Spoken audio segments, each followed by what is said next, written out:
جی ناظرین welcome back, ایک بار پھر آپ کو خوش آمدید کہتے ہیں۔ پروگرام میں ہم نے آغاز کیا، ایک جائزہ آپ کے سامنے پیش کیا کہ 2 سال میں جمہوریت میں عوام نے کیا کھویا، کیا پایا، کون سے ایسے وعدے تھے جو حکومت نے کیے اور جو اب تک پورے نہیں ہوئے، اور کیا جمہوریت کے ثمرات عام آدمی تک پہنچے یا نہیں۔ کچھ سوالات ہم نے اٹھائے، ایک جائزہ ہم نے آپ کی خدمت میں پیش کیا۔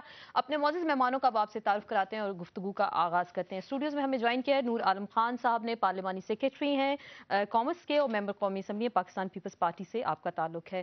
ماروی میمن صاحبہ نے ہمیں جوائن کیا ہے، رکن قومی اسمبلی پاکستان مسلم لیگ قائد اعظم سے۔ تھوڑی دیر میں ہمیں جوائن کریں گے انجینئر خرم دستگیر صاحب، پاکستان مسلم لیگ نون سے آپ کا تعلق ہے۔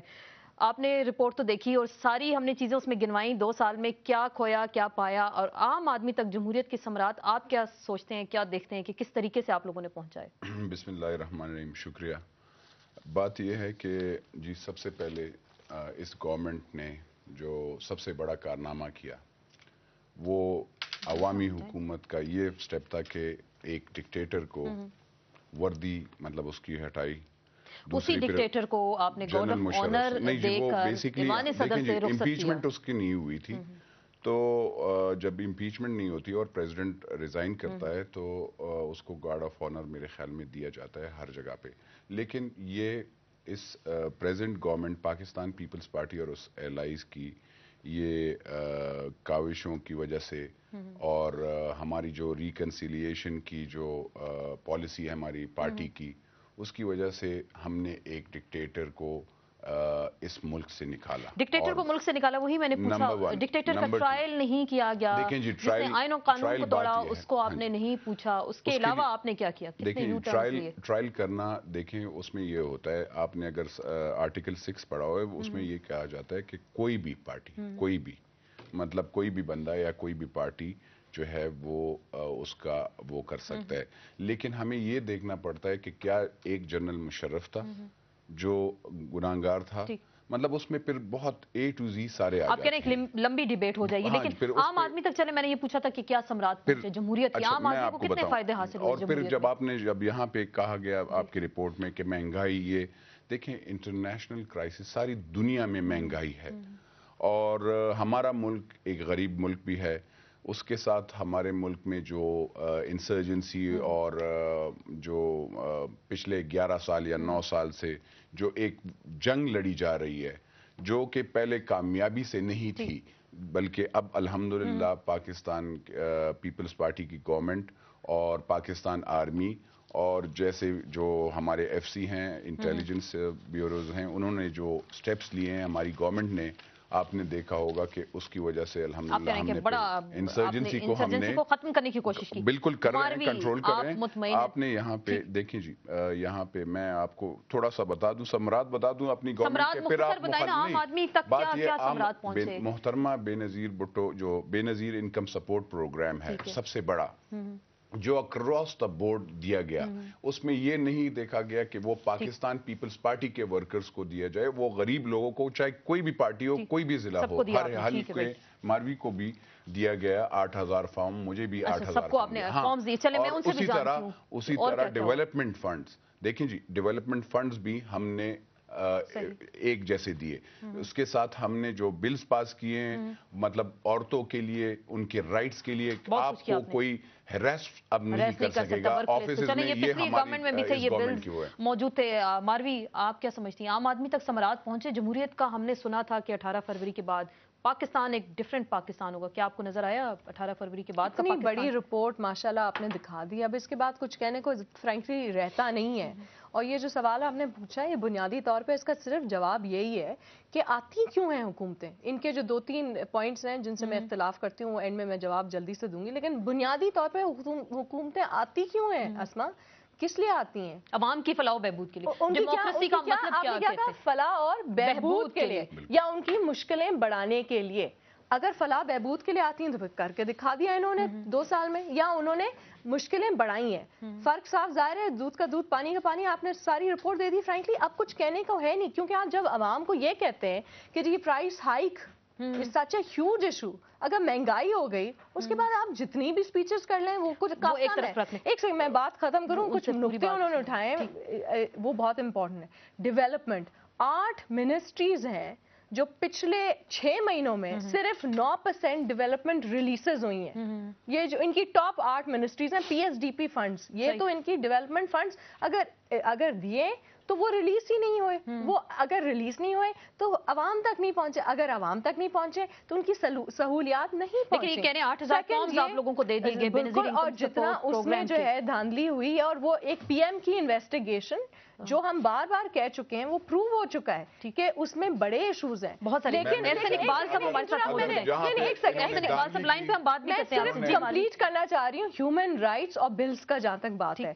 جب ہیومن رائٹس کی اور عورتوں کی بات آتی ہے, کل میں نے یہ ایشو ریز کیا اور اس سے پہلے بھی ہم نے کیا کہ ریپس ہوئے بائی پولیس ان شکارپور کے کچھ گاؤں کے اندر. جب وہ ایشو ہم ویمن کاکس کے تھرو ریز کرنا فلور پہ تو ہم نے کر دیا, ہمیں جواب نہیں آیا. جب ویمن کاکس جو بنی ہے فلاح بہبود عورتوں کے لیے, اس میں ریز کرنے کی کوشش کی, ہم نے دیکھا اتنی ایفیکٹو ہمیں نظر نہیں آئی. بالکل ٹائم نہیں, ہم کیپیسٹی بلڈنگ. احسن اقبال صاحب ہمارے ساتھ موجود ہیں, سینئر رہنمائے پاکستان مسلم لیگ نون کے. السلام علیکم احسن اقبال صاحب. وعلیکم السلام. آپ نے 2 سال, آج ہم دیکھ رہے ہیں, ایک جائزہ ہم لے رہے ہیں کہ 2 سالوں میں 18 فروری ہے, پاکستان میں جمہوریت ہے. اس 2 سالوں میں آپ کیا دیکھ رہے ہیں کہ کیا کھویا کیا پایا؟ آپ کی جماعت نے تو کہہ دیا صدر زرداری صاحب جمہوریت کے لیے خطرہ ہیں.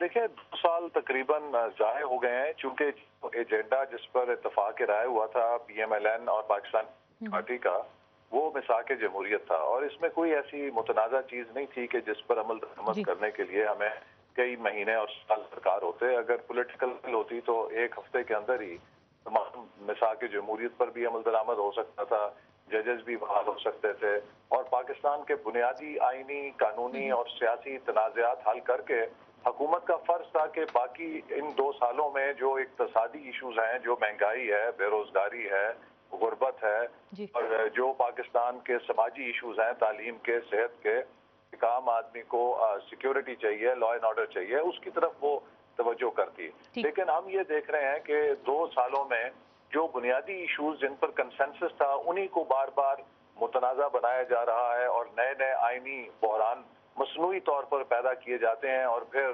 جب ان میں حکومت کو تقریباً پسپائی ہوتی ہے تو پھر یو ٹرن لے لیا جاتا ہے, جس سے جو اصل ایشوز ہیں وہ نظر انداز ہو رہے ہیں. مہنگائی بے قابو ہو چکی ہے, غربت کی سطح بہت تیزی کے ساتھ بڑھ رہی ہے, اسی طرح جو عوام کے اندر محرومی ہے, امیر امیر تر, غریب غریب تر ہو رہے ہیں, غیر مساویانہ تقسیم بہت تیزی سے پھیل رہی ہے. ملک کے اندر توانائی کا جو بحران ہے وہ شدت اختیار کر رہا ہے, چاہے وہ بجلی ہے, چاہے وہ گیس ہے. ابھی اطلاعات آ رہی ہیں کہ 15% بجلی مزید مہنگی کرنے کی تیاریاں کی جا رہی ہیں. تو یہ تو ایک اور انفلیشن ایسی ویو آئے گی کہ جو لوگوں کے لیے ناممکن ہو جائے گا کہ وہ 2 وقت کی کیا 1 وقت کی بھی روٹی کھانے سے محروم نظر آتے ہیں. بہت شکریہ احسن اقبال صاحب, سینئر رہنما پاکستان مسلم لیگ نون, ہم سے بات کر رہے تھے, اور انہوں نے کہا کہ موجودہ حکومت نے بہت سے مصنوعی بحران خود سے پیدا کرتے ہیں اور پھر اس کے بعد یو ٹرن لے لیتے ہیں, اور محرومیوں میں اضافہ ہو رہا ہے عوام کی. اور پھر بات اگر ہم کرتے ہیں موجودہ حکومت کی تو وہ فیصلہ سازی کا فقدان ہمیں نظر آتا ہے. کوئی فیصلہ آپ کر نہیں پاتے, پھر اس کے بعد آپ لوگ یو ٹرن لے لیتے ہیں. آپ نے یہاں پہ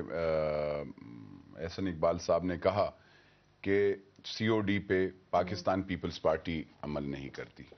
میرے خیال میں پاکستان مسلم لیگ نواز جو ہے وہ خود COD پہ عمل نہیں کرتی شروع کے دن سے. کیسے مطلب؟ اس میں آپ وہ شروع سے ہی دیکھیں اس میں جو کلوزز جو بھی باتیں ہوئیں, اس پہ سب سے پہلے دیکھیں اس میں یہ کہا گیا تھا کہ ریلیٹیوز کوئی بھی نہیں ہوگا. تو میرے خیال میں اس پہ دونوں نے کہ مطلب جو بھی پارٹی کا وہ ہوگا تو بھانجا یا داماد یا اس کا بھائی یا وہ یہ لوگ نہیں ہوں گے.